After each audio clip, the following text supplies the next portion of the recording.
Okay students, next question जो है chapter number 11 heat and thermodynamics का एक्सरसाइज का वो है 11.11। ओके बच्चों, 11.11 की जो स्टेटमेंट है, can the mechanical energy be converted completely into heat energy? If so give an example. I repeat, can the mechanical energy be converted completely into heat energy? If so give an example. उसने कहा क्या mechanical energy को हम सारी mechanical energy को heat energy में convert कर सकते हैं? अगर है ऐसा तो एग्जाम्पल दें। यस, सबसे पहले तो ये है कि मैकेनिकल फॉर्म जो है, मैकेनिकल वर्क डन करते हैं या मैकेनिकल एनर्जी जो होती है उसको हम कन्वर्ट कर सकते हैं हीट की फॉर्म में। ठीक है, इसकी वेरी कॉमन एग्जाम्पल ये है कि आप अपने हाथों को लो, इसको मूवमेंट में लेके आओ। आप मैकेनिकल एनर्जी, मैकेनिकल वर्क कर रहे हो, ड्यू टू फ्रिक्शन जो है आप क्या फील करते हो? सम हॉटनेस एट योर हैंड्स। ठीक है, आप जो है अपने पाम के ऊपर जो है हीट फील करोगे। यानी जब आप फ्रिक्ट करते हो, जब आप मैकेनिकली जो है आप मूवमेंट लेके आते हो दोनों हाथों को जोड़ के, तो आप क्या कर रहे होते हैं? आप मैकेनिकल एनर्जी को टोटली किस में कन्वर्ट कर रहे हो? हीट की फॉर्म में। So yes, if you rub, इस एग्जाम्पल आप लिख सकते हो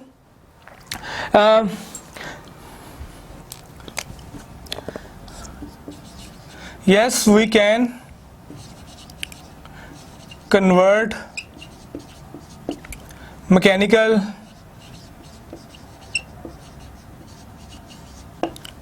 energy, yes we can convert mechanical energy into heat energy. For example,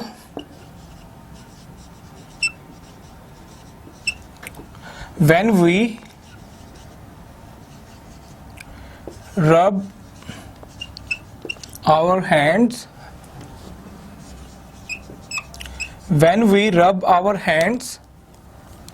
actually we are doing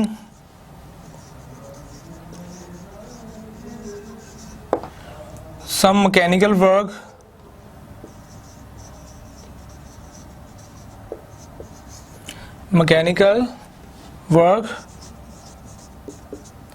and due to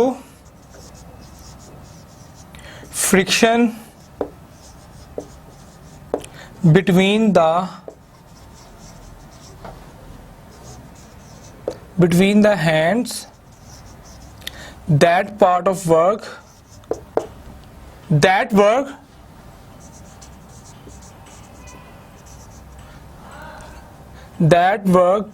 converts into heat. वो जो वर्क होता है वो किस में कन्वर्ट हो जाता है? हीट की फॉर्म में जो है वो कन्वर्ट सकता है। इस तरह जो है, अगर आप उसने ये एग्जांपल पूछी थी कि कोई एग्जांपल भी दो, so give an example. We can convert all the mechanical work into what? Into heat. So this is very common example. If we rub, actually we are doing some mechanical work, and that mechanical work, when we rub our hands, they produce a friction. That friction convert that mechanical work into heat form. So this is a heat energy. जी students, हम कर रहे हैं exercise के question chapter number 11 heat and thermodynamics से। Last question हमने जो किया अभी वो है 11.11। नेक्स्ट क्वेश्चन जो हम करने जा रहे हैं वो है 11.12। क्वेश्चन 11.12 यानी 1-2। ओके, स्टेटमेंट जो है, does entropy of system increases or decrease due to friction? I repeat, does entropy of a system increase or decrease due to friction? उसने पूछा है कि किसी सिस्टम की उसके अगर फ्रिक्शन आ जाती है तो उसकी एंट्रोपी इंक्रीज करेगी या डिक्रीज करेगी। अब बच्चों, बहुत सारे सिस्टम, लास्ट क्वेश्चन यही था एक्चुअली कि जब उसमें हमने मैकेनिकल एनर्जी को हीट की फॉर्म में कन्वर्ट किया था, तो फ्रिक्शन की वजह से जब हमने हैंड्स को रब किया, हीट प्रोड्यूस हुई, और हीट जो है आहिस्ता आहिस्ता आप देखते हैं आपका हैंड जो इंस्टेंटली जो है वो हॉट हुआ, लेकिन फिर उसी दोबारा इक्विलिब्रियम में उसी टेम्परेचर में जो पहले था उसी में आ जाता है। हीट जो है वो सराउंडिंग में चली जाती है, सराउंडिंग एयर में चली जाती है। ठीक है, तो जब हम वर्क डन करते हैं अगेंस्ट द फ्रिक्शन, तो वो वर्क डन जो है वो कन्वर्ट होता है किसके अंदर? हीट के अंदर। ठीक है, अब वो हीट जो है वो प्रोड्यूस होती है ड्यू टू द फ्रिक्शन। अब वो हीट जो है वो सराउंडिंग में क्या हो जाती है, डिसअपियर हो जाती है, सराउंडिंग में ट्रांसफर हो जाती है, ठीक है, एयर के अंदर।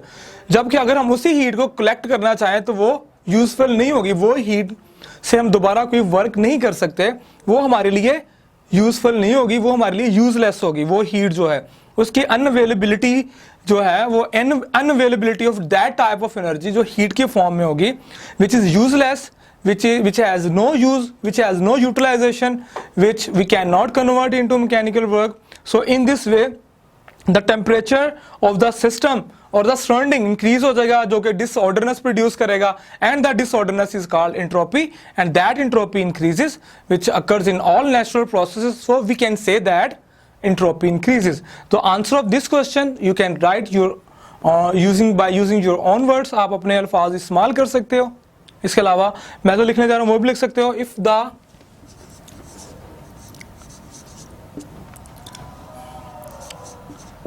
if the work is done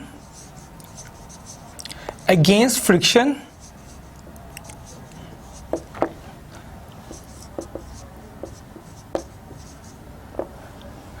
it will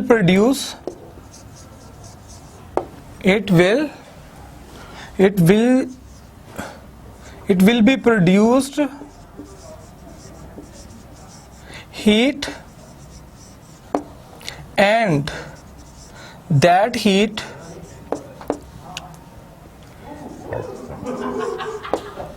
transferred to the air, that heat transferred to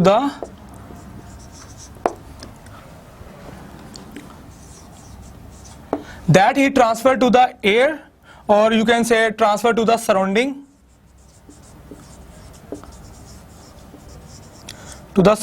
air, and it will unavailable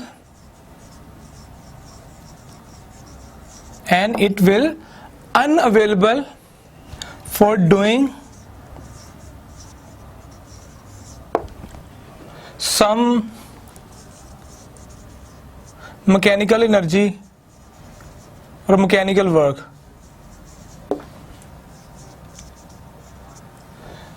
Useless, bracket में आप लिख सकते हो useless, and hence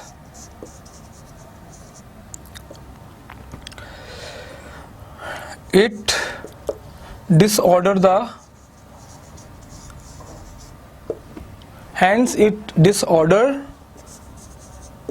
the surrounding, disorder the system or the surrounding, system surrounding,